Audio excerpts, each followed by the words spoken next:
Morning everyone, and welcome to our seminar today where we'll be focusing on clinical trials. I'd just like to start with an acknowledgement to country. I acknowledge the traditional owners of country throughout Australia and their continuing connection to the land, sea and community. I pay my respects to them and their cultures and to elders both past and present. My name is Jackie Keogh and I'm the New South Wales State Manager and Myeloma Nurse for Myeloma Australia. And along with my other New South Wales nurse colleagues, Juliette Hill and Rachel McCann, we will be hosting today's event. I also just want to take the opportunity to welcome Kath Bowley to our New South Wales support nurse team. Kath can't join us today, but you will see her face and hear her voice in future events and on the support line. So for today's seminar, we're very fortunate to have three amazing speakers for you. We have Dr. Wojt Janowski, who's a consultant hematologist from the Calvary Mater Hospital in Newcastle, and he's going to present on clinical trials and myeloma. We have Associate Professor Kate Burberry, who's also a consultant hematologist, and who's also the Deputy Chief Medical Officer at the Peter MacCallum Cancer Centre in Melbourne, discussing the development of teletrials. And finally, we have Lisa Fisher, who is a Haematology Trials Coordinator from Westmead Hospital in Sydney. If anyone wants to ask a question today of any of the speakers, you can do so by typing your question into the question box below this video screen. Please note that if you've maximized the video screen, you'll need to make it smaller again to see the question box. We may not get to answer all of your questions today, and in fact, we have actually had a lot of questions submitted, but we'll do our best to otherwise answer them via email next week. There's also a contact number on the webpage if you're having any technical issues with the online seminar today. This seminar is being recorded and can be viewed anytime along with all of the other seminars on the Myeloma Australia website. So without further ado, I would like to introduce you to our first speaker, Dr. Wojt Janowski, who is a clinical and laboratory hematologist at the Calvary Mater. He's a clinical lead for trials in multiple myeloma and chronic lymphocytic leukemia, with a focus on hematological malignancies, particularly multiple myeloma and lymphomas. He is a conjunct lecturer with the University of Newcastle and sits on various research committees, including the Australasian Lymphoma and Leukemia Group Myeloma Subcommittee. Welcome, Wojt. Look forward to hearing from you today. Thank you very much, Jackie, and welcome to all the people I can't see. So it's an unusual experience, but I guess the nice thing is that everybody can do this from the comfort of their own home.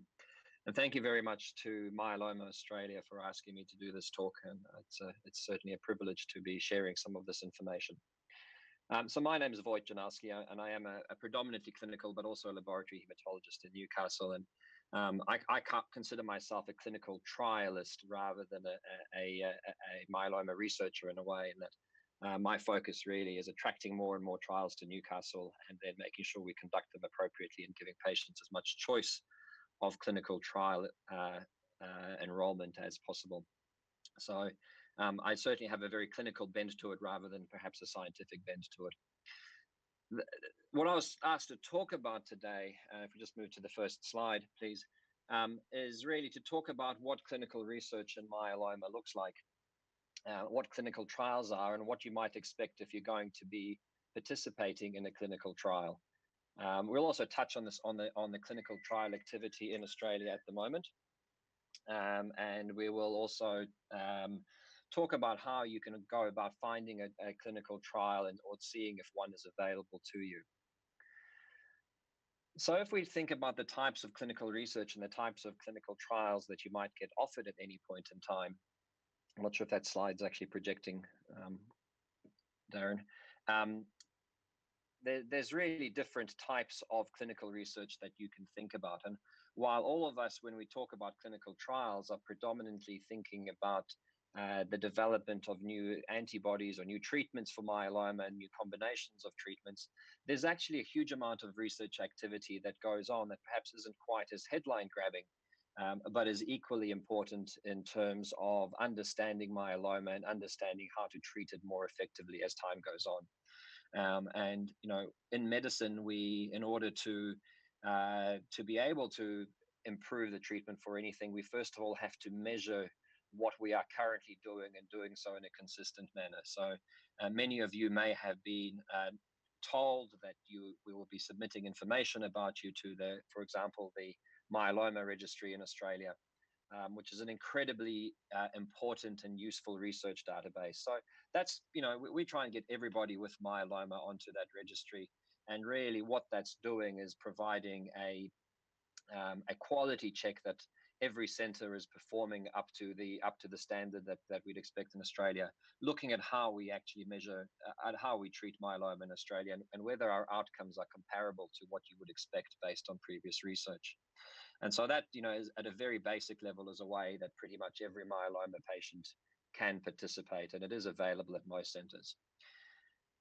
You will often be approached for other trials, and there's lots of important research that's happening about things that, again, are not necessarily related to medications, and whether that's to do with quality of life measures, whether that's to do with supportive measures. There's a lot of great stuff that's happening that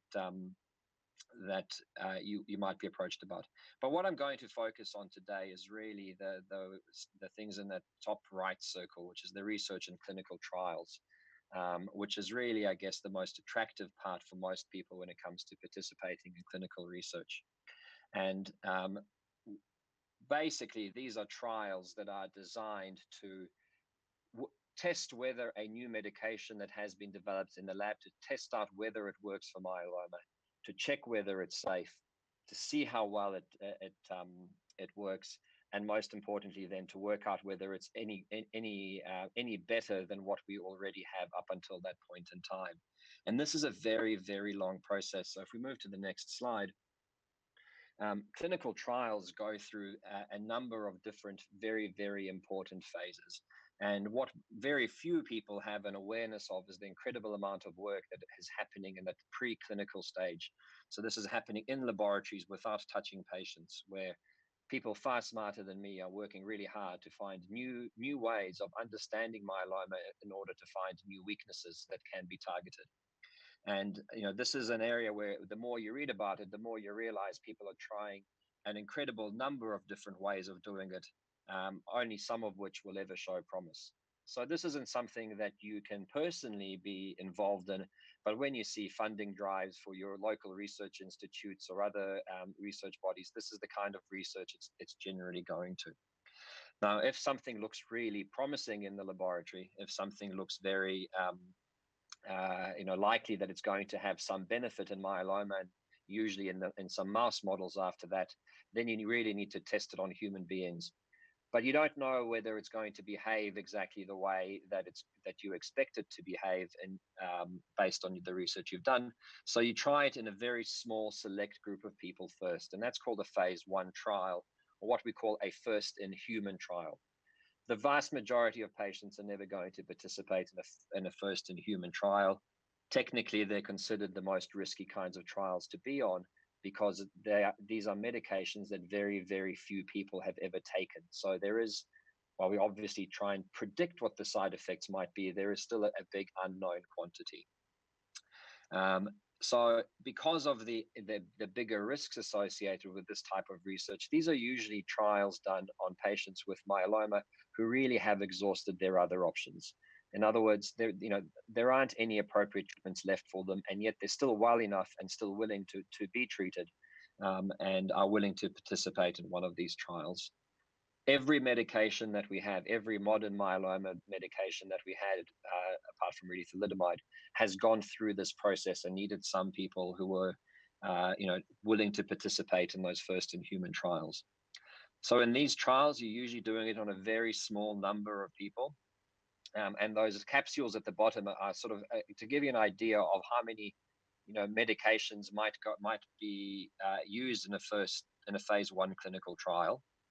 And then if it looks like that medication is safe, most importantly, then that goes on to a phase 2 clinical trial. A phase 2 clinical trial is designed to do two things. One is it's to get a better understanding of the side effects of the medication. And it's also there to try and work out the best dose of the medication to use, trying to find the best balance between safety and hopefully some effect as well. So, the number of trials that get to this point that basically look promising enough and safe enough from a phase 1 trial already starts dropping away, as you can see from those capsules. But now you're testing it on a slightly bigger group of people. So in myeloma phase 2 trial, you're usually looking at between 30 and 50 patients participating in that. If in that phase 2 clinical trial, you find that in that larger group of people, that the medication is safe to use, and that's always priority number 1. If you find that that medication is safe to use, and you're getting a hint that there is some effect of the medication, in other words, it looks like it's got an effect in myeloma, then you can take it forward to a phase 3 clinical trial. Again, phase 2 clinical trials for new medications tend to be offered to patients who have had previous treatments for myeloma already, and also have fewer options available to them. And you do see a fair bit of that sort of phase 2 clinical trial activity around Australia as well. You do see some phase 1 trials also. Phase 3 clinical trials are really where every manufacturer wants to get their medication to, where every research team wants to get their medication to. Because if you get to a phase 3 clinical trial, and you can see now, a lot of medications have already fallen away by this point in time for one reason or another. But if you can get it to a phase 3 clinical trial, well, now you're testing it. Is this medication as good as what we already have? The way drug development in cancer works, not just in myeloma, is that those first phase 3 clinical trials are being done on people who are usually done on relapsed myeloma in the first instance. And once you prove that that medication is effective in those patients, it will usually become registered and available on the market. But every medication that works in myeloma is going to go through at least a half dozen different phase 3 clinical trials, because what the company wants to then prove is that the medication works not just in myeloma after 3 or 4 different treatments, but they want to then prove that it's also better earlier on. And ultimately what they'd like to prove is that adding this new medication to your first ever treatment for myeloma is also effective. And so they're trying to test it in all the different groups of myeloma patients in order to demonstrate effectiveness and safety in all of them. Now, only if this phase 3 clinical trial then demonstrates effect will they submit all of that information to usually first the FDA, which is the American version of the TGA. And what the FDA does is it looks independently at all of that research data that has been collected, and then assesses whether they agree that the medication, first of all, is safe to offer to patients, and second of all, whether it works well enough to take the risks associated with it. This process takes a very long time. The discovery and preclinical part of it on the very left-hand side is often the accumulation of decades of work and decades of research. So we're all very excited about CAR T-cell technology, and I know there's lots of questions people will have about CAR T-cell technology, but CAR T-cell technology is the culmination of decades of work, and then several more years getting through those phase 1, phase 2, phase 3 trials. So it's a really long process, and it is an incredibly expensive process. A single phase 3 clinical trial will cost upwards of $200 million to run. This whole process of taking one medication to the lab, from the lab to approval, by the time that you have accounted for all of those medications that you've tried and they haven't worked, costs well over $1 billion to go through that process. So it's an incredibly expensive and time-intensive process. And obviously, we need patients to be willing to participate in these trials. So if you go to the next slide. And so, as I mentioned, so we're going through these questions, and this is really what the trials that you will be offered. These are the kinds of questions, depending on the phase of the trial, that the trial will be looking to answer. Is the medication effective and safe? What dose is the most effective and safe? And most importantly, after that, is how well does it work compared to other treatments? Because there's no point developing a new expensive medication that is no better than something you've already had available to you for the last 10 years. Or even worst case scenario, something that's not as good. And then what we also try and work out, and this is always very difficult in myeloma, is are there any particular groups of patients this medication might work best for? That's very hard in myeloma, unfortunately. If we go to the next slide. And so in order to do this kind of research and in order to develop new medications, unfortunately requires an incredible amount of resource and an incredible amount of money. And so the reality is that without large pharmaceutical companies, there is no way we would be able to do the research that we do and develop the medications that we develop. A lot of people have a lot of philosophical difficulties with the way pharmaceutical companies behave. There's been plenty said and written about that already that we don't need to cover. And the concerns are valid because in the end, pharmaceutical companies are businesses out to make money. But there is an intersection. There's the drug company that wants to make money, but they want to make money by developing a medication that is extremely effective and extremely safe. Sure, their ultimate motivation for that may not be the same as my motivation for wanting to have a medication that's extremely safe and extremely effective, and not the same as your motivation. But there is an intersection of interests there. In the end, we actually want to achieve the same thing, even if our goals if our ultimate reasons for doing it might be slightly different. Basic science research, as I mentioned, is usually funded by government bodies like the NHMRC and philanthropic funding. So in other words, donations. And that's the stuff that really does all the key basic discoveries. And pharmaceutical companies do a little bit of this, but most of this is still happening in universities. The actual drug development part, so you've got a promising medication, and now it looks like it's worth using in the disease. All of that phase 1, 2, 3 stuff is almost exclusively funded by pharmaceutical companies. They're the sort of organizations that are willing to take $1 billion gamble on something. But then once the medication is registered, there's a lot of really important questions that are usually still unanswered. How do we best use this medication?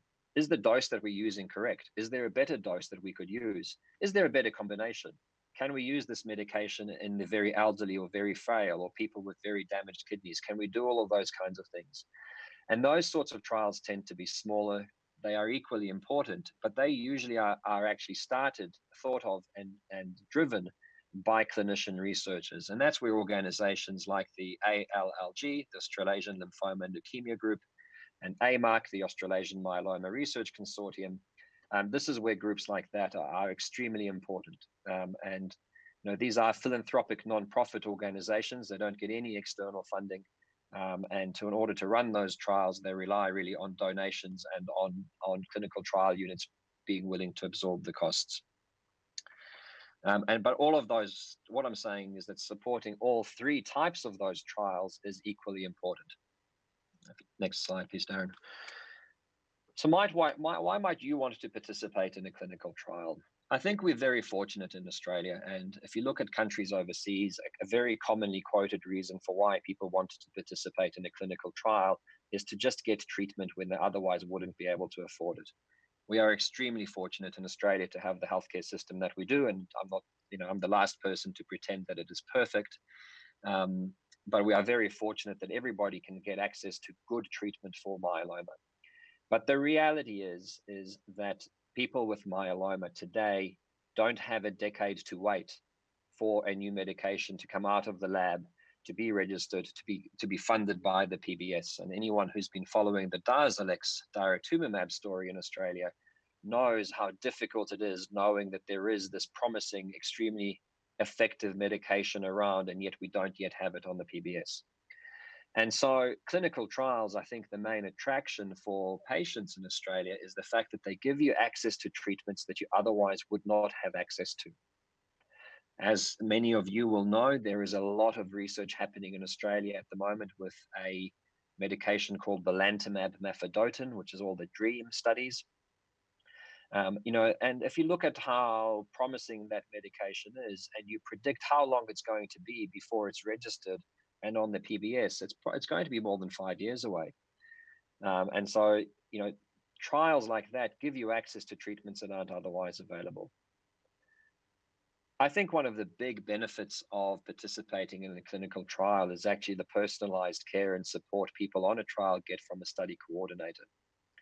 trial protocols, in other words, the recipe book for a trial, is usually about 160 pages of instructions about how to conduct the trial correctly. And if you've ever participated in a trial, you know that there are a lot of boxes to tick in terms of medications to be on, tests to have, when you have your blood test, when you have your scan. All of that is relatively rigid. And so you need someone really who's making sure that everything that is meant to happen on that trial happens on time. And so you almost have your own personal treatment concierge on the trial, which I think is extremely useful. And I know you're going to hear more about that later this morning. Another reason, I guess, to participate in the research is the scientific progress and the greater good aspect. And of course, we are, for whatever reason that someone chooses to participate in a clinical trial, we are incredibly grateful that they do that, because, a lot of that additional testing, additional blood tests, additional hospital visits don't necessarily do you any good personally, but they advance the field of myeloma. And for that, we are all incredibly grateful, both researchers and future patients alike. And this is where some of those ALLG, AMARC studies become very useful. There's a downside to everything. The earlier the phase of the clinical trial, the more likely it is that the medication actually won't work very well. So if you're participating in a clinical trial, that is a phase 1 trial, the statistical chance of that medication actually being of benefit to you is significantly lower than it is for a phase 3 clinical trial, because in a phase 3 clinical trial, you're looking at a medication that has already proven to have some benefit. And that's why really the earlier the phase of clinical trial, you're really looking at patients who have less of fewer options. So and I guess these are the things to think about when you're participating in a clinical trial, and how much of this to expect is really in the trial protocol. So let's go through it. What happens if you choose to participate in a clinical trial? There are several steps that you go through, and some of them actually happen long before you have any treatment at all. So the first step is really something we call pre-screening. This is often happening behind the scenes before you've even been offered a clinical trial. What we don't like doing, obviously, is saying to a patient, look, there's this really great clinical trial that we could offer you, and then looking in their notes and saying, but actually you don't qualify for the trial, so you can't have it after all, because that's a waste of everybody's time. It's false hope, and we try and avoid that as much as possible. So as clinicians, we really are only trying to offer you clinical trials that we think would be interesting to you and that you would qualify for. And so we'll go through your file, and the study coordinators will go through your file and look at all your past medical problems and see whether there's anything that will stop you from participating in the trial. Every trial you participate in has very strict inclusion and exclusion criteria. You must meet the inclusion criteria, and you must not have any of the exclusion criteria. The exclusion criteria are almost exclusively around safety. So they say your kidney function has to be at this level, your hemoglobin has to be at this level, your heart has to be at this level of function. You can't have any other active cancers other than skin cancers. For example, you can't have bowel cancer and be on a myeloma cancer trial, and things like that. Whereas the inclusion criteria are there to make sure that you are the sort of patient that the trial is looking for, that you've had this kind of treatment before, that your myeloma needs more treatment now, and so on and so forth. If that all looks like it's going to work, that's when we would be discussing the trial with you, why you might want to participate in it. And if you express interest, that's when you would get the consent form. The consent form is meant to be simple to read and understand. Unfortunately, it's something that's reviewed by committees, and it often ends up being a 25, 30-page document. And don't feel threatened if you don't understand a lot of the things that are in those consent forms, because despite trying to be comprehensive and in simple language, the reality is that that's very, very hard considering the different levels of understanding different people have.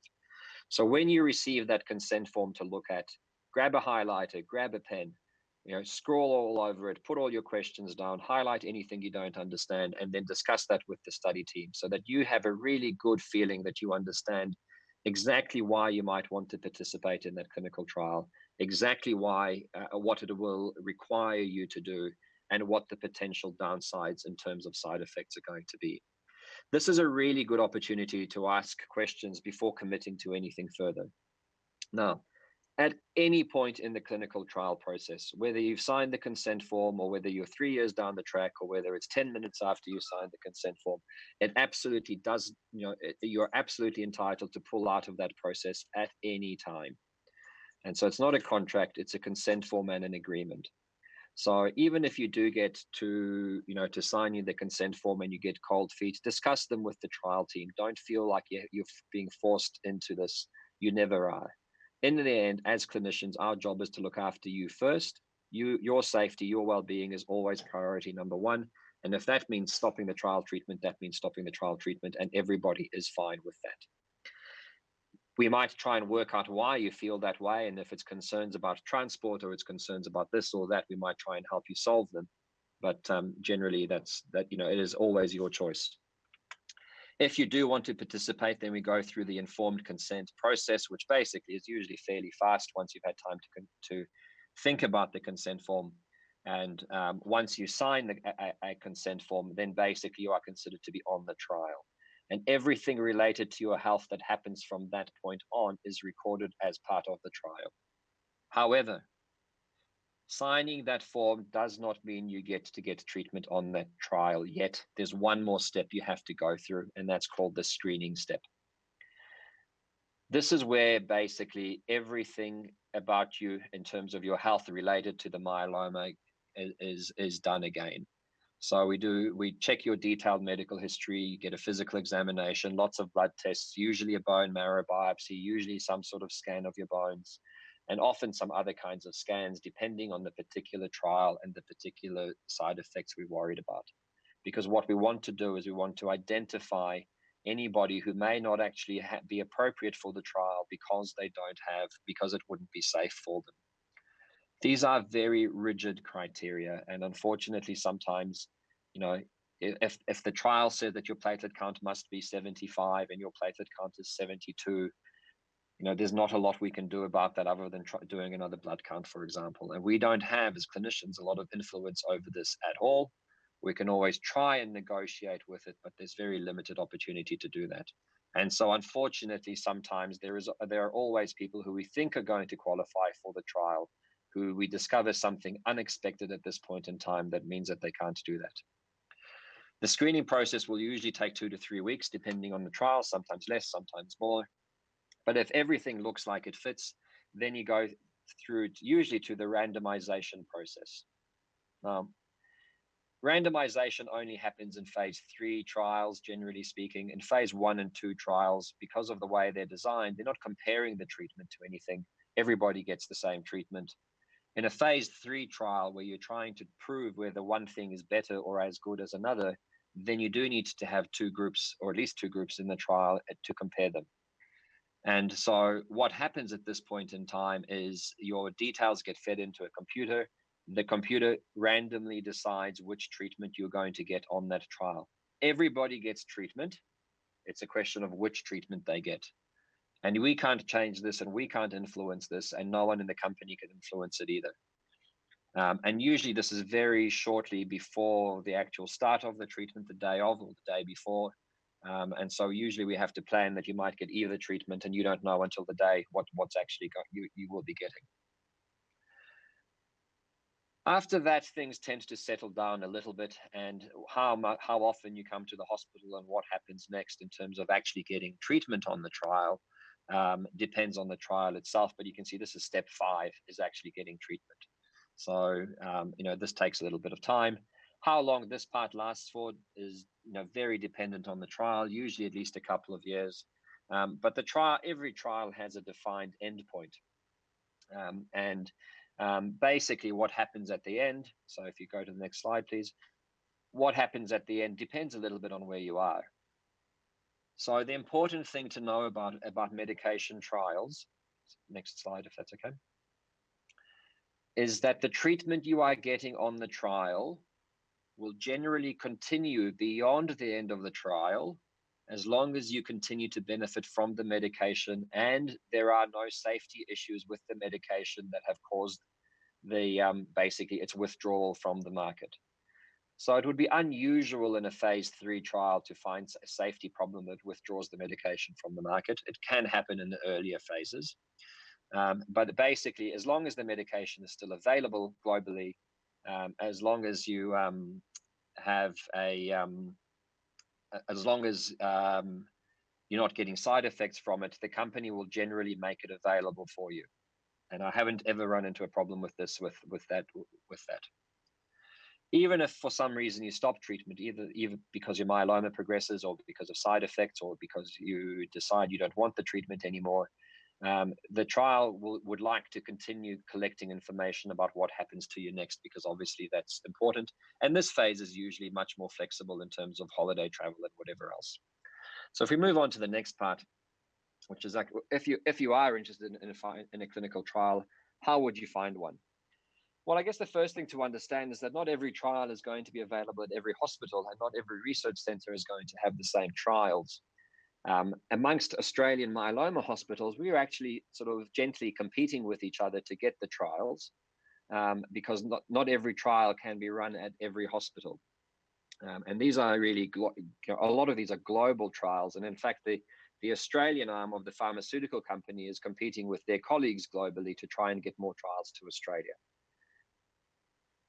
In both respects, both at the Australian level, but also the local centre level, the past performance is what really helps you get more trials. So the better a hospital is at getting patients onto myeloma trials, and importantly, conducting the trials well and providing clean information to the trial, back to the trial, the more likely they are to get more trials in the future.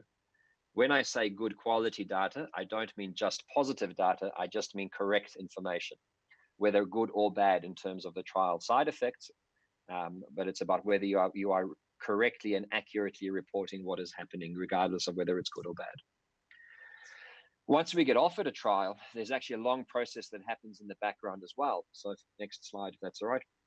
And so there's a whole process that goes from initial discussions and us working out whether we can do the trial, and then the company confirming that we have the capability to do the trial, and then negotiating a contract for how that will look, and the ethics committee having a look at it, and the hospital governance committees having a look at it, basically making sure that what trials we are offering patients, we have the capacity to perform and are ethically appropriate to offer to people. So these are all external processes, and can take anywhere between 3 and 6 months, depending on the trial, usually closer to the 3-month mark from the moment we have an initial discussion to when we can actually open a trial and offer it to a patient. So it's just kind of to explain to you why there's a wide variation in what you'll see. So if you do want to find a trial, next slide, please. Well, first of all, you'll hopefully be offered one by a treating team in the first place, because hopefully your doctors are on the lookout for clinical trials for you. In myeloma, you're going to be looking at clinical trials every time a previous treatment has stopped working and you're looking at another treatment. That's the time point that trials are considered.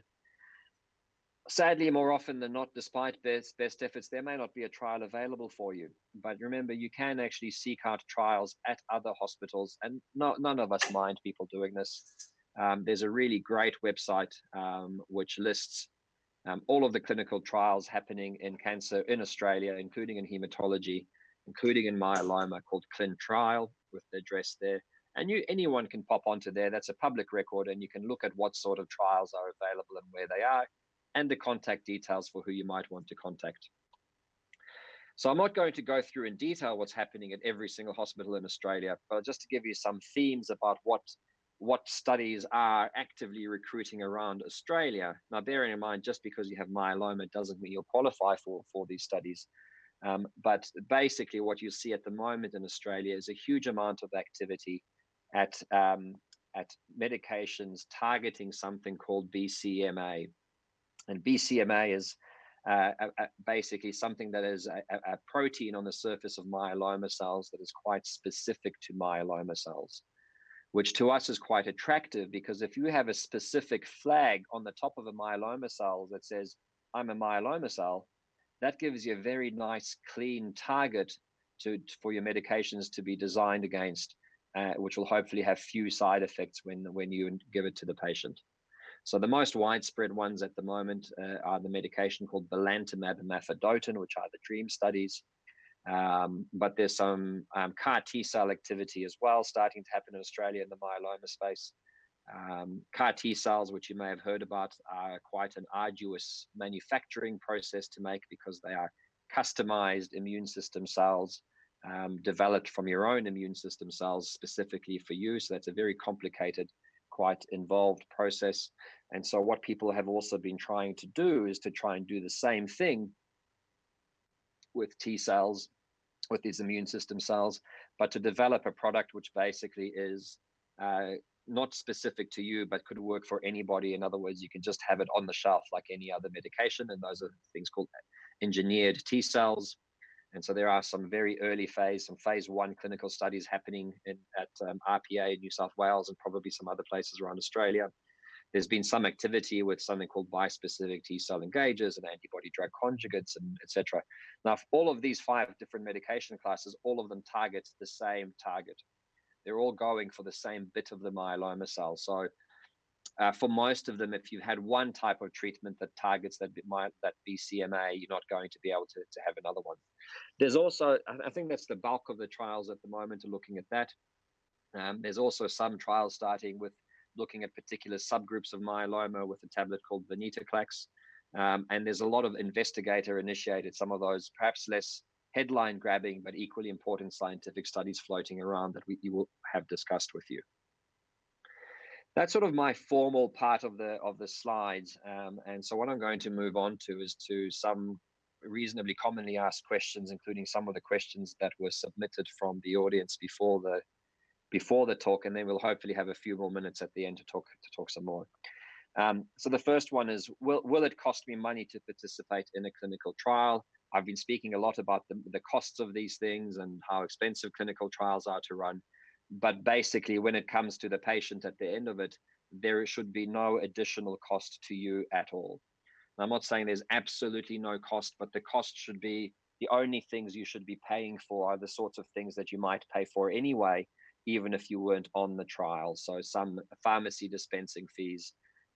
You should not be paying for any scans. You should not be paying for any blood tests. You should not be paying for any of those testing things that are related to the trial at all. And you certainly are not paying for the medication.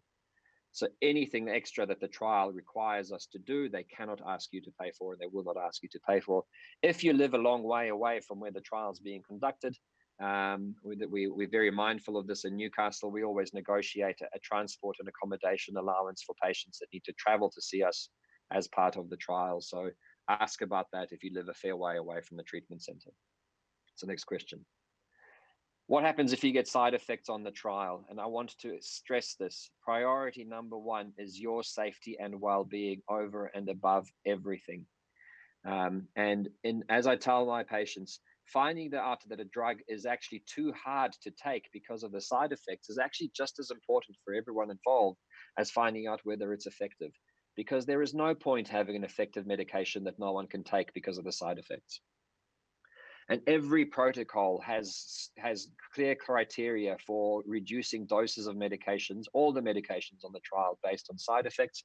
And to be honest, these are not as rigid because, again, it's about safety number 1. And while there are some parts of it that are inflexible, particularly with things around dexamethasone dosing, there is usually a lot of flexibility about how we dose that. And just remember that the focus is your well-being as number 1. Next question. Immunotherapy in myeloma. So this was a broad question about immunotherapy in myeloma, and really could be a talk in and of itself. Someone was asking about the status of immunotherapy in myeloma. And really, strictly speaking, immunotherapy means any treatment that's going to help your own immune system fight myeloma.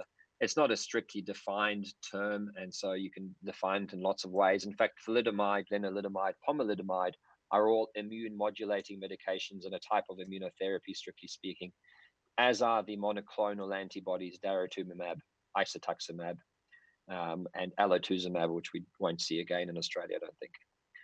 But I suspect that people are asking about the really headline grabbing things, the CAR T cells, the CRISPR engineered T cells, the BITE cells, the antibody drug conjugates. Those are all forms of immunotherapy, and all of those really are in different phases of clinical trials. The CAR T cells are phase 3 clinical trials. The antibody drug conjugate, for example, the ADC one is for example, belantamab mafodotin. That's probably furthest along in that it's in numerous phase 3 clinical trials.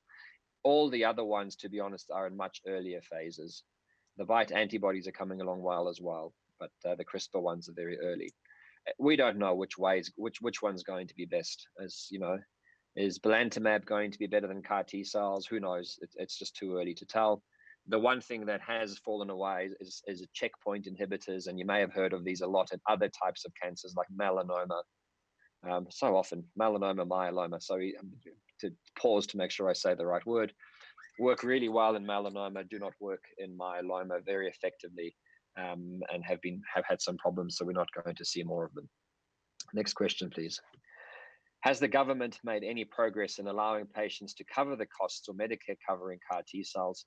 Yes, absolutely. Greg Hunt, the Federal Minister of Health, got a bee in his bonnet about CAR T cells and pushed this through. So that I think that was an excellent development, but only in B acute lymphoblastic leukemia and in relapsed lymphoma at the moment. The reason for that is simple. It's the fact that those are the only diseases where CAR T cells have completed sufficient clinical trials to prove that they're safe and effective. The important thing from a myeloma perspective is that the precedent has been set that these sorts of medications can be funded in Australia. At the moment, there aren't any registered or commercially available CAR T cells for myeloma available anywhere. So you couldn't buy them at the moment in Australia, even if you wanted to. Next question. Can I comment on angiogenesis inhibitors to treat myeloma? Is that something that's available in Australia? Angiogenesis is a process of forming new blood vessels, essentially, or new blood supply. And most types of cancers, as part of the mechanism of being a cancer, promote angiogenesis or promote a new blood vessel supply that helps them survive. But there's pretty good evidence from a few years ago that this happens in myeloma, probably not to the same degree as in other cancers, but it definitely does happen in myeloma. And in fact, we already have anti-angiogenesis medications, and those are the IMiDs, the idamides, and bortezomib, as well as carfilzomib. There has been some looking at other angiogenesis inhibitors called VEGF inhibitors, but they don't seem to have any clinical effect in myeloma. I'm not aware of anything that's looking promising at the moment outside of the research lab, and I put an asterisk because I'm certainly not across the entire spectrum of basic laboratory myeloma research, but I'm not aware of anything promising at the moment. Next question. What are the odds of having your cornea affected by belantamab mafodotin on one of the DREAM studies? So basically very high. I think almost everybody is going to get at least some evidence of corneal toxicity, usually within the first few weeks. It is temporary. It usually resolves within about 6 weeks, but there are some cases where it goes for several months. It does need careful, close monitoring. As far as we can see, it does resolve or it does improve in everybody, but I guess time will tell, and the company is still exploring lots of different dosing schedules and different ways of managing that. Next question. Would my steroid intake double if I went on to a trial? It depends on the trial. So most trials will start you at a full dose of steroids or a lower dose if you're older, but as I said, most of them are flexible with dose reductions, and you need to discuss that with your treating doctor most effectively. I have never seen a myeloma trial that doesn't have dexamethasone in it, but again, perhaps you can negotiate the dose depending on the trial. Just a quick note about that on the next slide. When I talk about side effects, we grade everything according to an international standard that is used to describe side effects and how severe they are, so that if you see peripheral neuropathy in one clinical trial and you see peripheral neuropathy in another clinical trial, we're all talking about the same thing. And some of these are very subjective. So for example, if you're talking about grade 3 insomnia, which would usually be enough reason to reduce the dose of dexamethasone on a trial, that's defined as severe difficulty in falling asleep, staying asleep, or waking up early. That's not objective. That's not something I can measure. That's only something you can tell me. But so that's why we ask detailed questions and why you need to be open about the side effects. Next question. I was on a trial having daratumumab, which worked successfully in some ways, but was not successfully suppressing the progress of light chains. Why was I taken off the trial? I'm not sure if I've completely answered this question here, but unfortunately, when it comes to responses, trials are very rigid. Before the trial starts, you have to decide how you're going to decide whether that trial is successful or not, and you cannot change things halfway. If you could change the response criteria halfway through a trial, it would be far, far too easy for pharmaceutical companies without ethics to adjust the trial to make it look positive, even if it was a complete load of rubbish. So unfortunately, these things are rigid and you usually cannot get around them at all. Otherwise, you wouldn't be able to trust the trial results at all. If I haven't answered that question, perhaps that individual could email Myeloma Australia in more detail, and I can try and answer it better. The next part of that same question was, are there drugs being developed specifically to target the area of light chain progression? And I think what that's alluding to is something called light chain escape, which we see in a minority of patients. Next slide, please. And this is when your paraprotein is stable, but these light chains are growing in the background. And that's probably because there's a different family of myeloma cells that's branched off from the main myeloma and is growing on its own. I'm not aware of any specific strategies at the moment, but it is something that probably needs some tidying up on the research side of things internationally in terms of how we define that and how we respond to it. Next question, I think I've probably largely answered, which is what's the normal process as things are wound up? Is that basically, in most myeloma trials, your treatment's going to continue as long as it works and as long as it's effective. And the very last slide I have is a question about having been treated for cryptococcus and wondering if that's going to make them ineligible for future clinical trials. Look, it's an important question. If you were to read the exclusion criteria for any clinical trial, every clinical trial, except sometimes phase 1 trials, but usually most phase 1 trials, exclude patients with active uncontrolled infections. That is at the discretion of the doctor treating you what that means. So if you had a cryptococcal infection, which is a rare fungal infection, and you're on fluconazole and you've been on it for 4 months, and the cryptococcal lump has just gone away, you could argue that that is a very controlled infection, and that would be that you would still be able to participate potentially.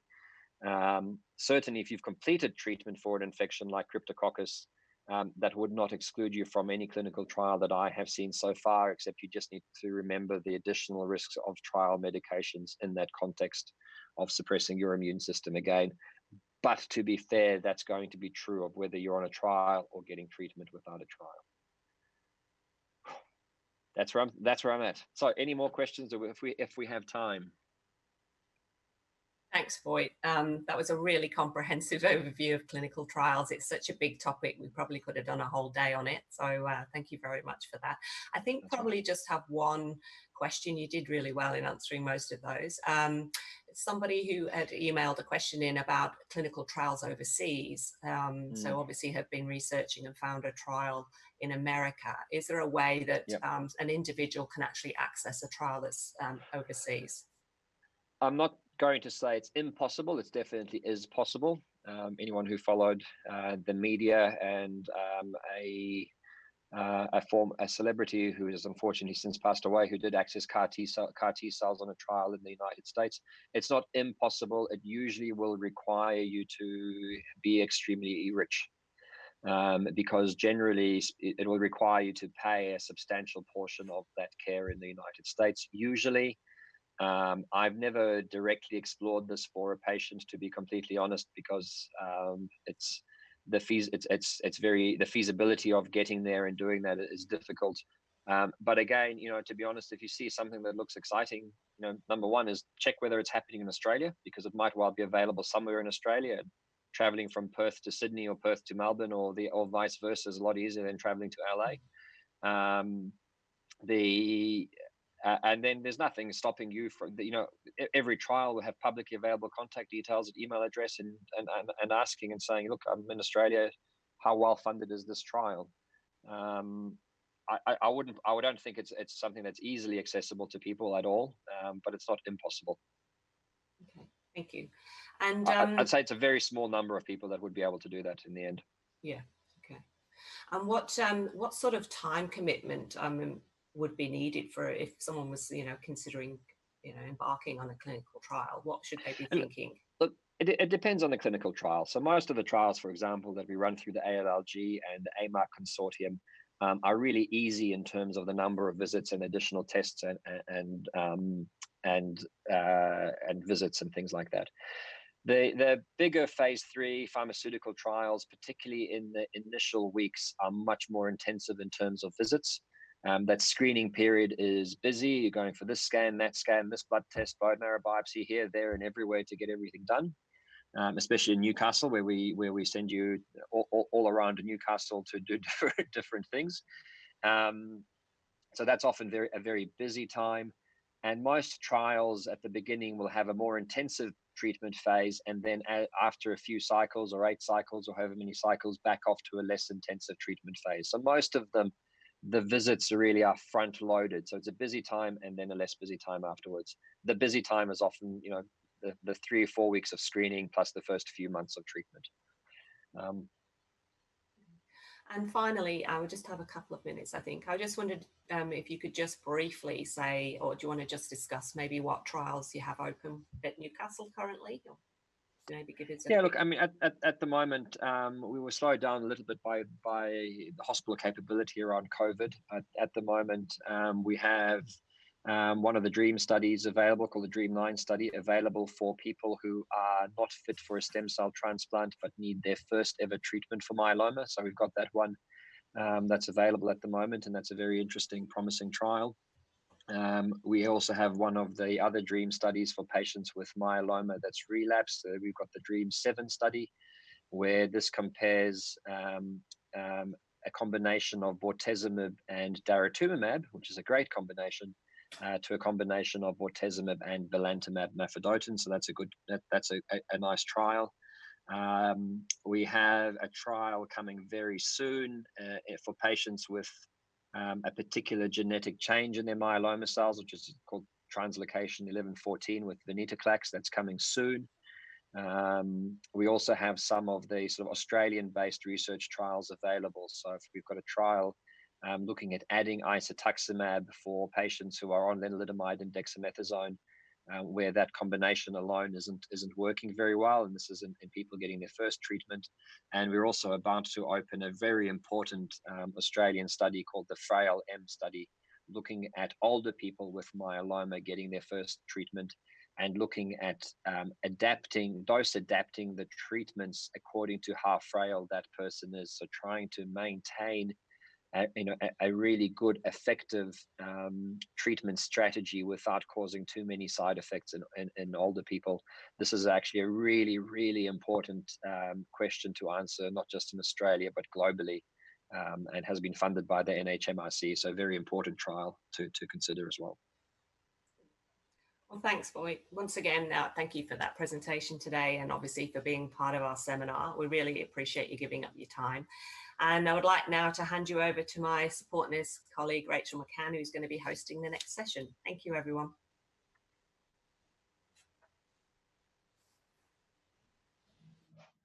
Thanks, Jackie and Voy.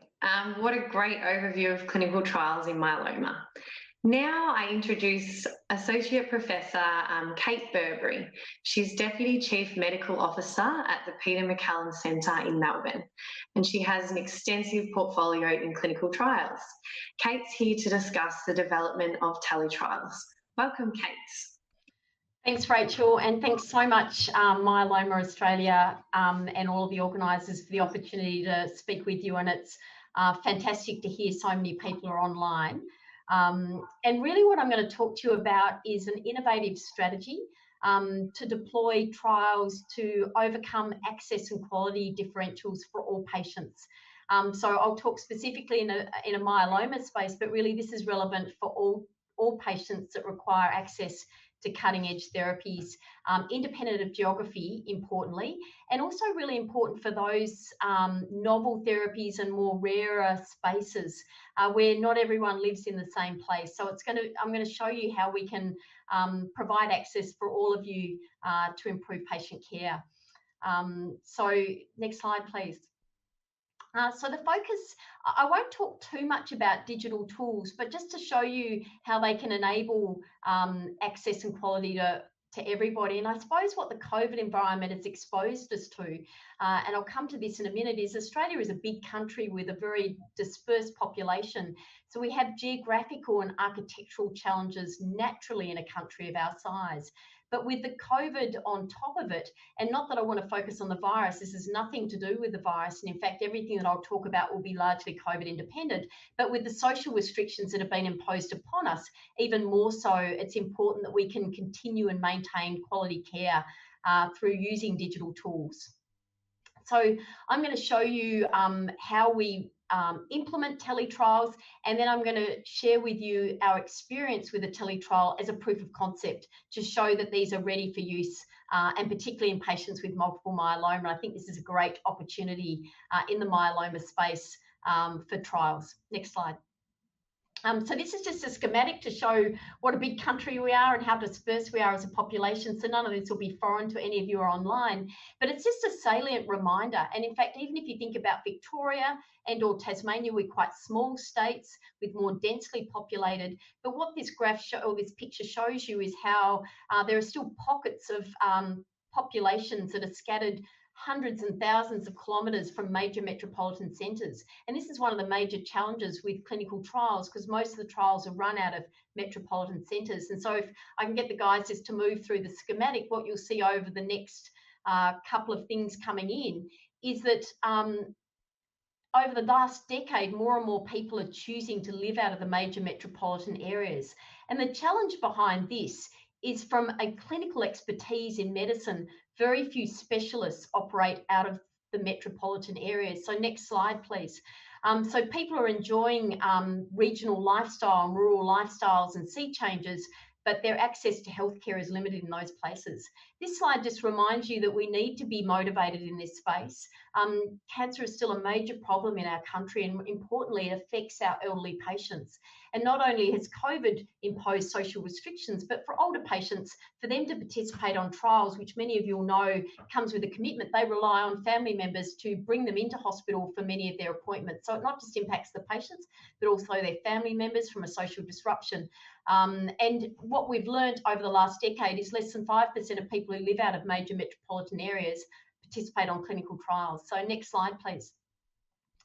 So I've talked a little bit about the unmet need in the regional rural areas, and a couple of things that contribute to the disparities in outcomes. So we know through a lot of data, and this has been consistent over the last 20, 30, 40 years, for every 5 kilometres that you live out of the major metropolitan postcodes, your outcomes disintegrate. And that's a really disappointing stat. And so we're trying to overcome that and allow access to not just quality care, but also cutting edge therapies and technologies.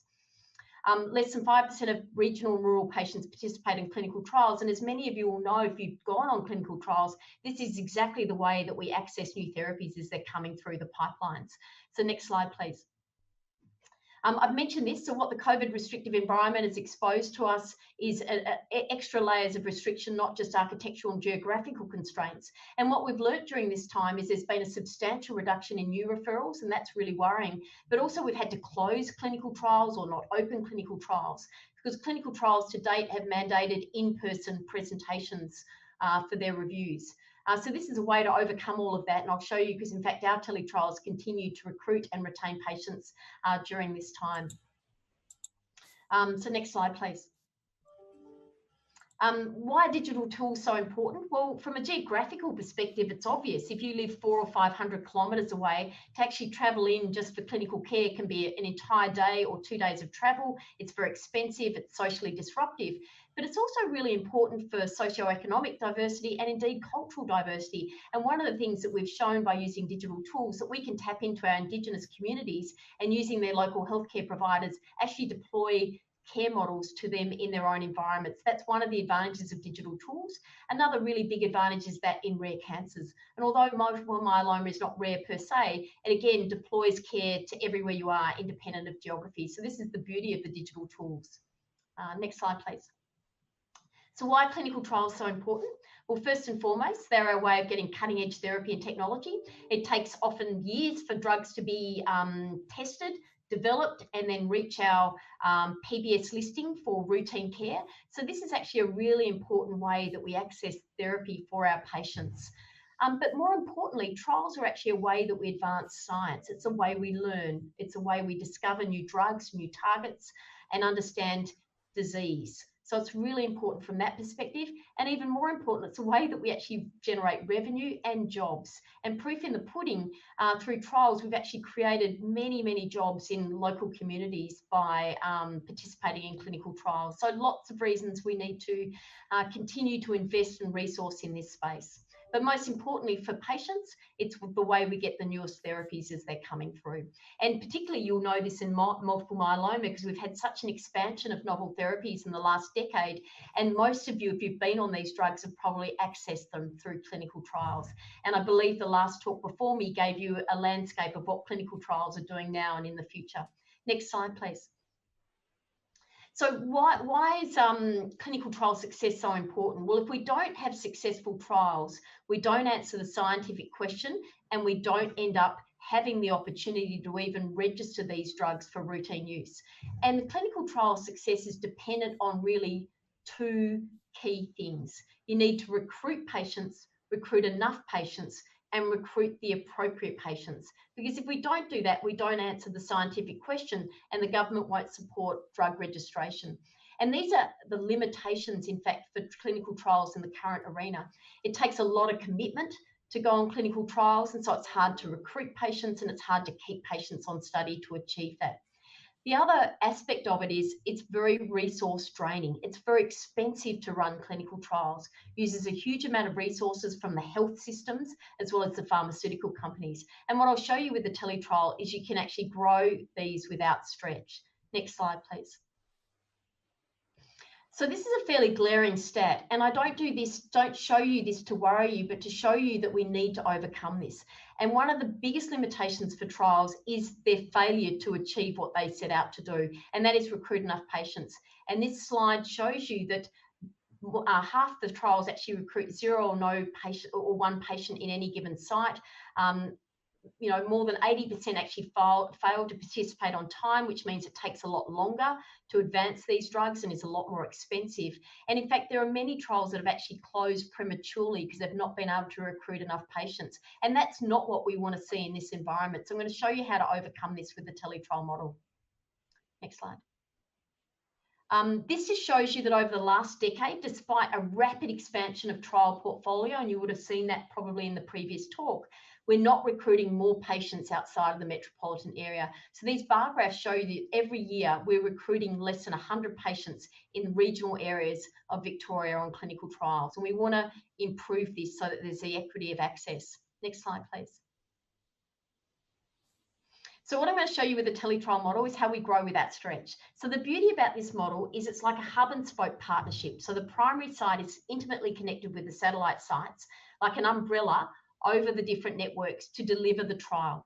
And the most important thing is it's not an all or nothing strategy. So it could be that 90% or 100% of the trial is delivered near a home in your local cancer centres or local health regional services, or it might be just the weekly clinical reviews and blood tests. So importantly, you can actually refine this and be very agile in the space to meet the needs of the trial.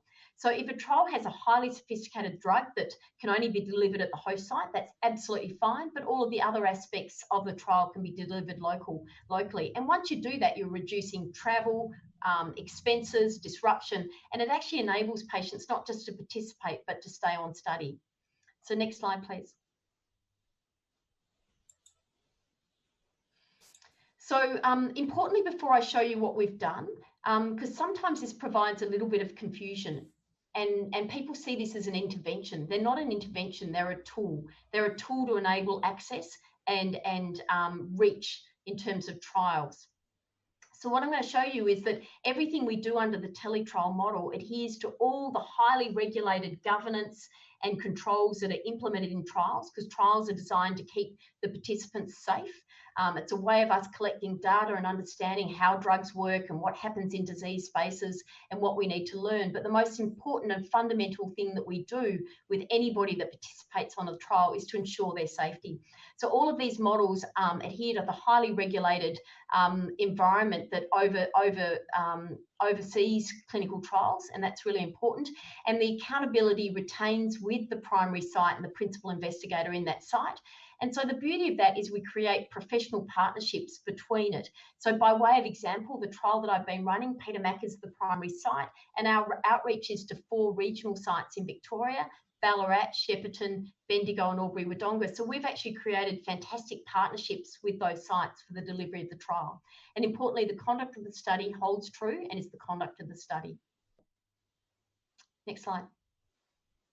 Our goal is simple. We want everybody to be able to access new therapies when they become available on clinical trials, no matter where you live, who you are, what your socioeconomic status, what your cultural status is. And that's the beauty of the teletrial. It's basically deploying trials out into the community everywhere. And as I said, I think the most wonderful outcome of this is actually developing the partnerships between the metro and the regional areas, because expert healthcare is very metro clustered. And I think haematology is an excellent example of this, but also disappointingly an excellent example of this, where less than 1% of haematologists work outside of the major metropolitan hospitals. So this is a way of actually deploying expertise as well to all of the regional centres. Next slide, please. This just gives you an idea of what our Victorian networks look like, and we're also working very closely with New South Wales and Queensland and WA in this space. So the dots represent the major centres that we're working with, from Peter Mac with the purple dot down there in the middle of the Victoria, deploying to, as you can see, Ballarat and out to the Hume, Wimmera area, Bendigo with outreach areas to Kerrang, Kyneton, Swan Hill, Echuca, Rochester and up to Mildura, Albury-Wodonga and also out to their regional areas as well. So we've created a wonderful network that are working very closely to get together to deliver clinical trials. Next slide, please. And this just shows it in another way. You can see the Victorian network that I've shown you on the left, and on the right is the New South Wales network, which is a really fantastic collaboration of more than 20 sites working together in the regional areas to deliver clinical trials. And we've done the same with Queensland and WA. So the opportunity exists, the foundation partnerships are there, which is really exciting. Next slide, please. So I see this as a huge opportunity to meet a huge gap. And this is how we partner together to deploy access and quality care. Next slide, please. So what we've done is essentially an implementation phase, and that's largely because we needed to get proof of concept and show it was safe. So we picked a study that is actually an investigator-initiated study of mine, where we had very motivated teams to deliver on this. I'll walk you through what it looks like. It's actually quite relevant for multiple myeloma because it's all about preventing clots. And now we're expanding into phase 2, which is increasing the complexity of the study, increasing the number of regional sites that we're bringing in under the model. And so this is going to be really exciting and definitely a tool for therapies within multiple myeloma. Next slide, please. So my study is fairly simple by design. It's all about preventing clots. We've actually done a lot of work in the last 5+ years. And in fact, it started in multiple myeloma, where we wanted to understand who clots, why they clot, and when they clot. And so I've built a risk model. So this study is actually testing 3 things. One, how good the risk model is in discriminating between those that are at high risk of clotting versus low risk of clotting. Secondly, if I implement clot preventing therapy, and many of you, if you're patients with multiple myeloma, will have been on clot preventing therapy. If I implement that, can I reduce the rates of clot? And the third thing we're testing is the teletrial. So I'll show you this in terms of what we've managed to achieve. Next slide, please. So essentially on the left-hand side is a graph which shows our risk model. And what it shows you is we think we're pretty good at discriminating between someone who is at high risk of clotting versus low risk of clotting. And that's depicted by the separation of the curves. So you can see in the graph on the left-hand side, there is a wide separation of the curves, which tells us that we have great potency in terms of selecting high versus low risk. On the right-hand side, you can see 3 curves, and these are some of the risk scores that have been used internationally, and the curves are a lot closer together, which tells you there is less reliability and potency in terms of risk stratification.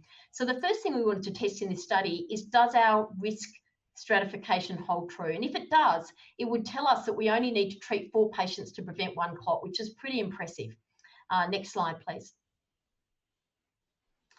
But the salient thing we wanted to test in this was to overcome this information that I've shared with you. Can we appropriately and rapidly recruit patients to a trial and keep them on trial and answer scientific questions? So next slide, please. So just to show you what we've achieved. Now, I said to you, over a decade, every year in Victoria, we were recruiting less than 80 to 100 patients from regional rural areas. More importantly, our aim was to recruit 300 patients on this study. We've already recruited over 220 patients in the spaces of 12 months, which is just phenomenal. And we've recruited more than 90 patients from regional rural areas alone in Victoria on one single study. So it shows you that the reach is there and the access is there. And even more importantly, all of patients have managed to stay on study, and the only reason they're no longer on study is if they've had a complication due to their cancer. So we're not only recruiting rapidly, but we're also keeping them on study and about to answer the question of our study inside of 18 months to 2 years. Next slide, please. What this shows you is how well the regional rural sites are doing, which is really exciting and one of the major reasons we wanted to do this. So it's not just because Peter Mac are recruiting, all of the regional sites are recruiting really well as well. So we've reached out, the regional sites are getting access to trials, and normally they miss out. Patients in the regional rural areas are getting access to this trial. Next slide, please. So what does that mean for us? Well, I think the COVID-19 has enabled telehealth deployment. So now clinicians and patients are familiar with it. So that's really great. We've embraced the clinical trial units, pharmaceutical companies and sponsors, and they're now willing to embrace teletrials as an opportunity and a model, which is really fantastic. So we're culturally transforming the way we're approaching studies. On a really exciting level, we've got a partnership that we're hoping to do through a cooperative haematology group called ALLG, of which many myeloma trials go through this. And we're hoping to scale teletrial models throughout Australia and expand them through portfolios, including multiple myeloma, to allow access to drugs. Next slide, please. So I think this is my final slide, Rachel, and really it's just a summary of what we've talked about. Teletrials are ready for care. They are a fantastic way to allow access to novel therapies and technologies on trials. They advance the science, ensure the success of the study. They're easy to do, they're safe for patients, and more importantly, overcome many of the logistic challenges for patients when they go on trials, such as travel, expenses, social disruption. They're highly regulated, they meet all the needs for clinical trial delivery, and really what we should be asking ourselves as investigators and sponsors and drivers of trials is, can we teletrial enable all of the trial or parts of the trial to make it easier for our patients and give them access? And so on that, I'm happy to answer any questions from the audience in terms of how teletrials work, what it means for them. And in fact, we're already in discussions with companies and PIs in the multiple myeloma space, which is really exciting. And I suppose just to acknowledge that this has been a collaborative effort from some really motivated people, particularly in the regional sites and the regional trial networks, to get this going. Thank you. Thank you so much, Kate. What a relevant topic at the moment as well. So we do have some questions for you. So Christine from Victoria asks, for teletrials, is ethics and governance an additional hurdle for site opening compared to the usual NMA route? How to overcome that? Yeah, great question, Christine. And I left out some technical slides that answered all of those questions for you, because I wasn't sure if you really wanted to be burdened with that sort of information. So you still need individual site ethics agreement, but the process is so much more simple. Basically, the PI site has the oversight and accountability from an HREC perspective, and then you submit to your local RGOs for overarching approval at the local site.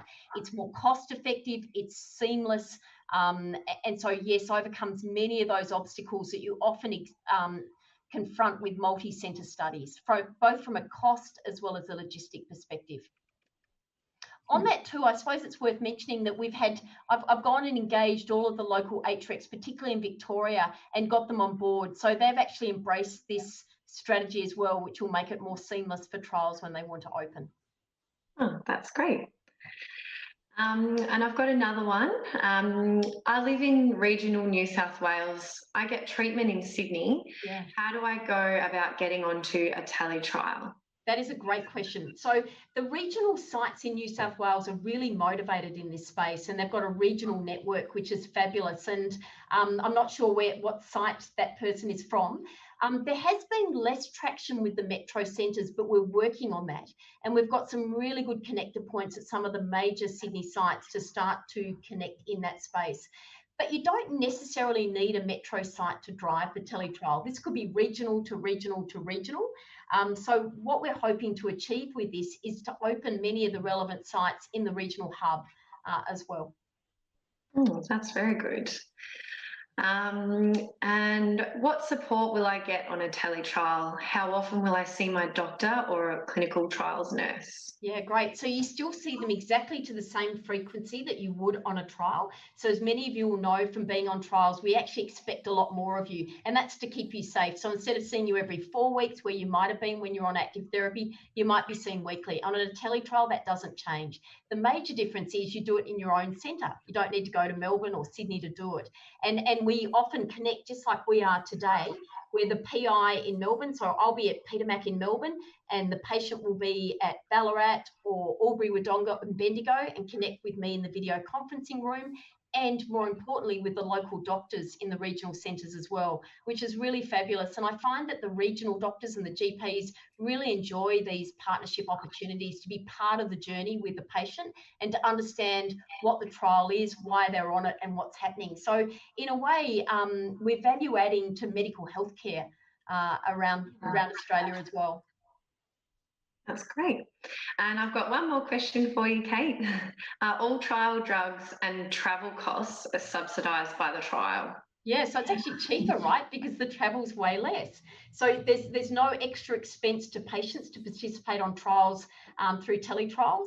It's the same as you would if you went on a standard trial. But more importantly, there are so many cost savings, and it's not just about the travel. All of you will know, having been on studies yourself, it's the day off work, it's the tolls, it's the parking, it's the the partner taking the day off work. So all of that is mitigated by being on a teletrial. Instead of spending a whole day travelling to the metro centre for your trial visit, you go into your local centre and it might be an hour or an hour and a half. So there's many cost savings for patients and their families by running this as a teletrial.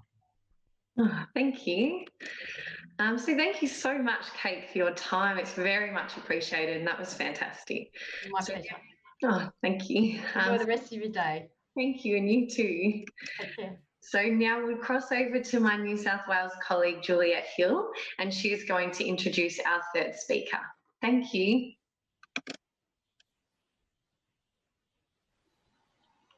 Thank you, Kate and Rachel. Today I have the pleasure of introducing Lisa Fisher, a haematology trials coordinator based at Westmead Hospital. Lisa has been working in haematology nursing for 30 years. The last 14 years have been in haematology clinical trials at Westmead as a trial coordinator. Studies at Westmead are a mix of investigator-driven, collaborative groups trials, mostly with the ALLG and pharma-sponsored trials. In Lisa's role, she coordinates trials across all haematological diseases, but has a special interest in myeloma and amyloid studies. A warm welcome to you, Lisa. Thank you, Juliet. Hi, everyone, everybody listening out there. I don't know if there's a few of you or not, and hopefully you can see what I'm going to talk about. So I'm just going to talk about the role of the clinical trials nurse and how the trials nurse will support the patient throughout their trial journey.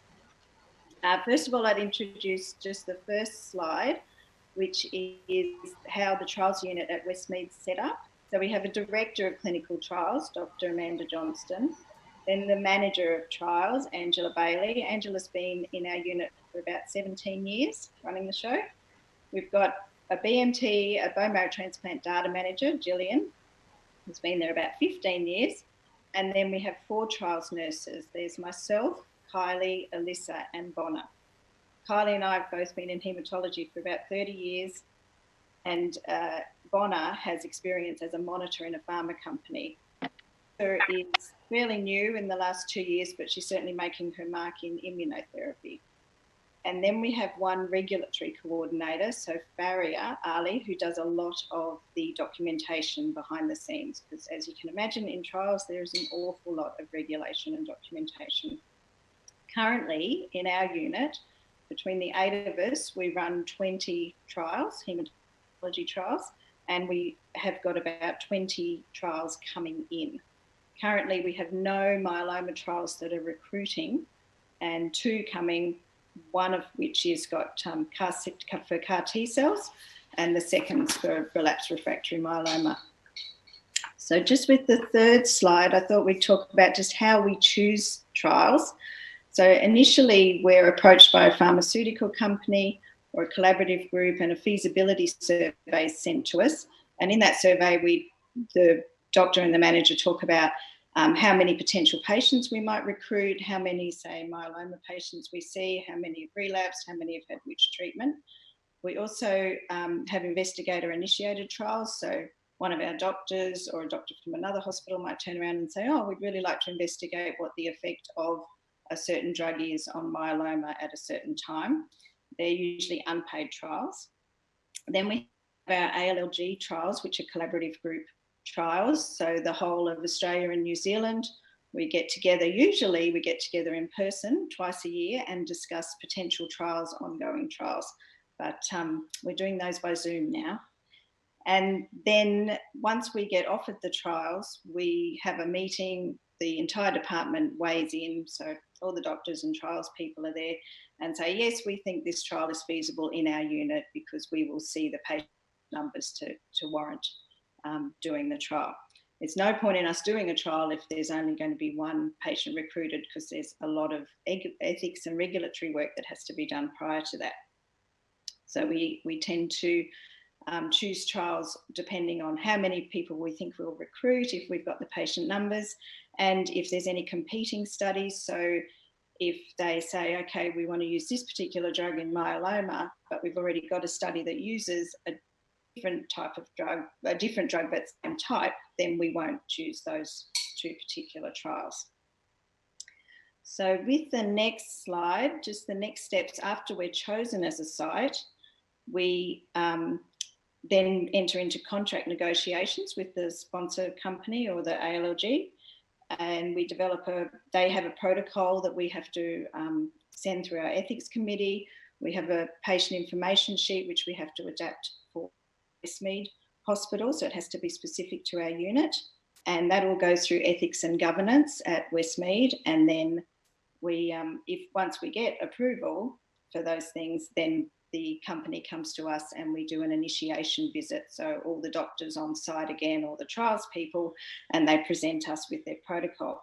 Now that process from feasibility through to contract approval, or sorry, ethics and governance approval, that can take up to 6 to 9 months. So it's a really quite a long, slow process to get a trial up and running. But once that's all done, we get approval to recruit, and that's where you guys come in. So just the next slide, please. So to recruit to a clinical trial, we identify our patients through clinic consults. So you go and see your doctor, and usually it's fairly straightforward. You know, your doctor will say, oh, I think, you know, you may be interested in this trial, and they'll give you a patient information sheet to look at. We also identify people through multidisciplinary meetings, so new diagnoses. If we're reviewing biopsies and things, then we'll be able to identify patients. Often we get cross referrals from other hospitals because we have this app called Clin Trials Refer app, and other hospitals can then see what trials we hold, we can see what trials they hold, and we'll try and offer our patients the best available option. And then, of course, there's patients' own research. People are out there, they're on the internet, they're looking at Dr. Google, and they're finding their own trials. And often myeloma patients, especially because they usually have a lot of experience in hospitals, tend to look at the trials and go, okay, how about this one? Can I come and do that trial?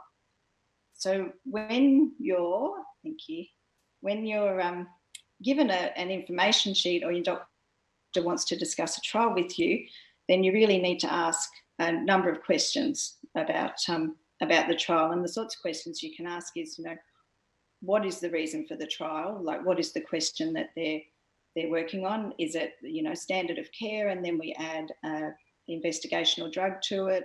Or is it standard of care and then a maintenance study?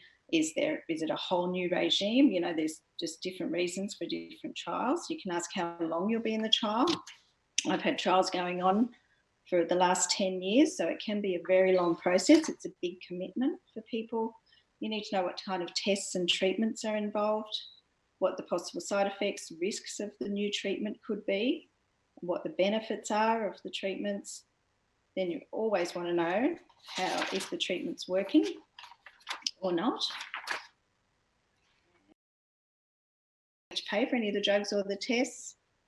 Will your travelling expenses be covered? Often with a pharmaceutical company, you may get travelling expenses covered. If it's a collaborative group trial, you probably won't, because there's usually no money involved in those. You need to ask how the trial's going to affect your life. You know, will you be able to work? How many times you have to come to the hospital? You know, what effect will it have on your family? Then you should also find out what your other treatment choices are. Like, the trial may not be the only thing that's good. There may be other treatment choices that will work better for you and your lifestyle. And then an important one, if you actually are getting a drug that you wouldn't normally get as part of the trial, if it's working, will I still be able to have it at the end of the trial? And often pharma companies have a compassionate access scheme where if they close the trial, they can give you the drug. If it's having some clinical benefit, they can continue to supply the drug at the end of the study. So the advantages of being on a trial is that you may have the opportunity to receive a drug that you wouldn't normally get. There's more staff involved in your care, and you usually get a trials coordinator who's not always a nurse, but, you know, added bonus if you get a nurse.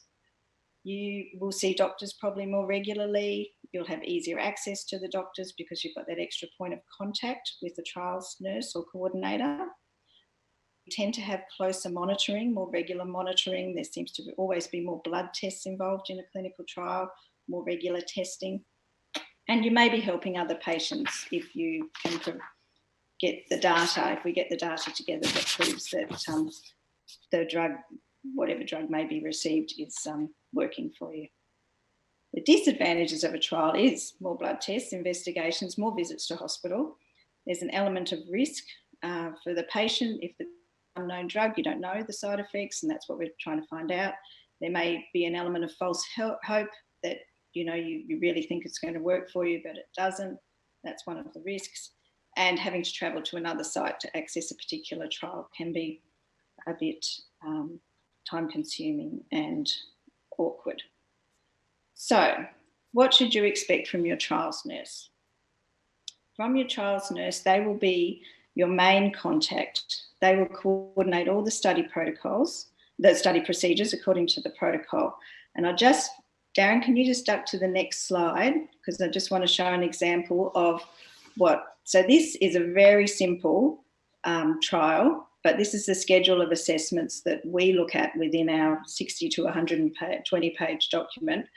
And then what we develop from this is an individual schedule for a patient. So if you go to the next slide, it's got a schedule that we would give to you. So it shows you that there are dates, specific dates that you see your doctor, you have blood tests done, you have your tests booked in for, and so you can follow that schedule, and that's just a really useful document. It helps you plan your life a bit better and you know ongoingly what you're in for. Okay, sorry, Dan, can we go back to slide 10, please, to the next one? Yeah, thank you. So, and your nurse or your coordinator will book all your study treatments for you. They book your investigations according to the protocol, the imaging, lab sampling at appropriate time points. The coordinator is a resource for all the doctors, the medicos, the nurses, the pharmacists. If you have a side effect, so if you ring me up and say, oh, I've got a rash, you know, what should I do? Then I can advise you on what to do, and then I can talk to your team and say, okay, if we have to stop this, we'll stop it for a week, and then we reassess and we do it all according to the protocol. and of course do all your follow-up appointments according to the protocol. I think here it's probably appropriate to talk about the effect that COVID's had with us, and how we haven't been able to do the physical reviews that we would normally do with the patients. So normally when you're on a trial, you come and see the doctor at the start of each cycle. They assess you physically. Your nurse will do some observations on you. You usually have a blood test, may have a questionnaire, quality of life, those sorts of things. Well, with the physical distancing and the Zoom calls, it's been much more difficult to do that. So the pharmaceutical companies are running around in circles behind the scenes trying to work out how to explain all these deviations from their protocol. But it all works out in the end. So sponsor requirements from the trials nurse. So probably our patient contact is about 20% of our role. And then the rest of our role involves coordination of all the tests and things, and then the sponsor requirements. So with this, we have to maintain separately to hospital documents, your normal medical record. We have a trial file. In that, we keep all the originals of your trial documents. So we keep the original patient information sheet that you will have signed. We do eligibility reviews. So when you're first looking at going on a trial, we have to go through a whole list of inclusion and exclusion criteria that you have to meet. So when you sign an information sheet initially, you may not necessarily be eligible for that trial based on the next round of testing that we do.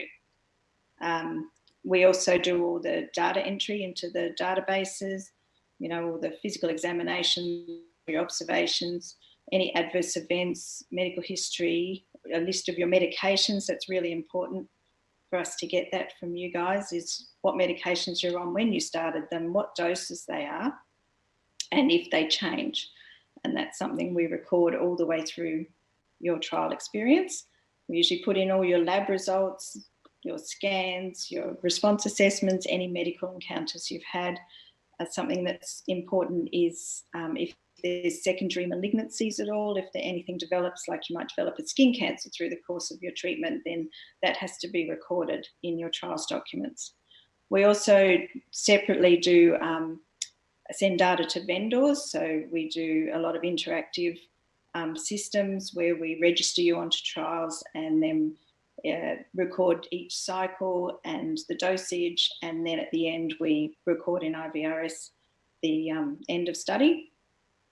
We usually send most of the imaging centrally. So over in America, Bioclinica might review all your images to make sure that they correlate with the information we've put into the ECRF. And we're always sending off extra blood samples. So we usually process them, we spin them down, we send off some just normal ambient blood and also some serum. And of course, in myeloma, we send off a lot of urine. So we're always sending buckets of urine over to Singapore to get tested. We also have monitors come to the site, usually every month to 2 months, and they look at all our data and make sure that everything that we put into the electronic systems is correct. So at the end of the day, it's a bit like sitting in the principal's office. They tell you all the things you did wrong, and then we have to go fix it. And then, of course, there's preparation for audit. So if the FDA or the TGA want to market the drug that you've been on, then they can come and audit our documentation at any time. And so that's really quite a process, a very strict process that we have to go through. We also have to continue our training consistently. We need to do good clinical practice training every 3 years. We do serious adverse event training every year. We have to train for the databases. They're always updating the databases. We do more training. And then each time there's a new patient information sheet. Some of you may have been on trials and you've had to sign multiple information sheets. Every time there's a new information sheet, there's training involved for all of us on the trial team. And dangerous goods, which is our handling of blood specimens and urine and everything. We have to do training on that every year. We also keep tabs on our central lab kits, which we store at site. We'll have a closeout visit at the end of a trial and have to archive our trials records, which are your records, all de-identified, for up to 15 years. So if you're being approached to go on a clinical trial, I think, specifically you need to, when you're talking with your doctors, can you just go to the next slide? Thanks, Darren. You can ask if there's any clinical trials you could participate in. Myeloma is a really developing area. There's lots of drugs out there that are good for second, third, fourth, fifth line therapy. So there's always something being developed, but it may mean you just have to go a little bit further afield to another hospital. You just need to understand fully what you're committing to. If you get an information sheet, talk to your family about it, take it to your GP, try and understand what's involved before you sign up. And know your rights. I'll talk to your family, friends and local doctor, and you will still receive the best possible care if you decide to enrol on a trial or not. And you can also, if you get on the trial and you go, I don't really know why I signed up for this, you can withdraw absolutely at any time. Okay, that's all I have to say. Has anybody got any questions? Thank you, Lisa.